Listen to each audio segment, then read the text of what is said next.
Сәлеметсіздер ме? Есімім Салтанат. Менің каналыма қош келдіңіздер. Каналға міндетті түрде тіркеліп алыңыздар.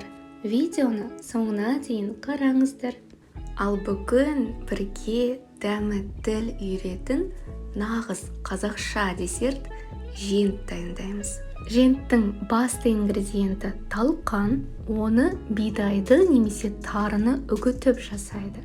Мен процесті барынша жеңілдету мақсатында дайын талқанды қолданамын. Сонымен қоса құрамы таза сары май және құрамы таза қойылтылған сүт қажет болады. Аз ғана мейіз қосамын. Әрине жаңғақтар қосуға болады, бал қосуға болады.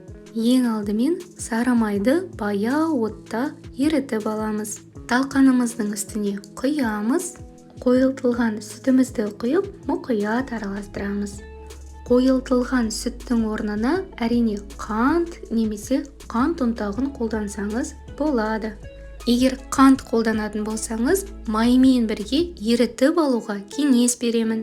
Қолмен мұқият араластырып, жабысқақтығын тексереміз. Жарты бөлігіне мейіз қосуды жөн көрдім. Жентке қойылтылған сүт қоссаңыз, дәмі нәзік, сүтті болады. Тым тәтті болмайды. Міндетті түрде жоғары сапалы қойылтылған сүтпен дайындап көріңіз. Мен бүгін 4 бұрышты формада және дөңгелек формада дайындаймын. Сізде әр түрлі формада дайындасаңыз болады, тіпті осылай пакетке салып 4 бұрышты етіп формасын келтіруге болады. Орташа мөлшердегі силиконды формаларыңыз бар болса, тіптен керемет. 1 сағатқа тоңазытқышқа жібереміз. Видеоның астына маған 500 грамм талқанға қажет болған ингредиенттерді жазып өтемін. Сізге одан аз немесе көбірек қажет болуы мүмкін. Массаның жабысқақтығына қарай реттейсіз. Осылай кокос түйіршіктеріне аунатып алуға болады. Женттеріміз 1 сағат тоңазытқышта тұрып дайын болды. Осылай қалдыруға болады, немесе үстіне шоколад құюға болады. Шоколад пен женттің дәмдері керемет үйлеседі.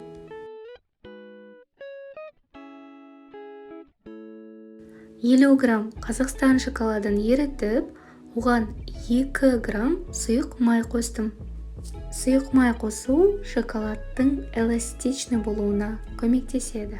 Қаласаңыз толықтай шоколадқа батырып алсаңыз болады. Жент организмге өте пайдалы, микроэлементтерге бай. Әсіресе ораза ұстаған жандарға, жаңа босанған келіншектерге ұсынатын болған. Наурыз мейрамында, ораза айында дайындап, отбасыңызды қуантыңыз. Келе жатқан наурыз мейрамы құтты болсын. Әр шаңыраққа құт береке, молшылық, бейбіт, ашық аспан тіледім. Амандықта, жақсылықта жүздескенше.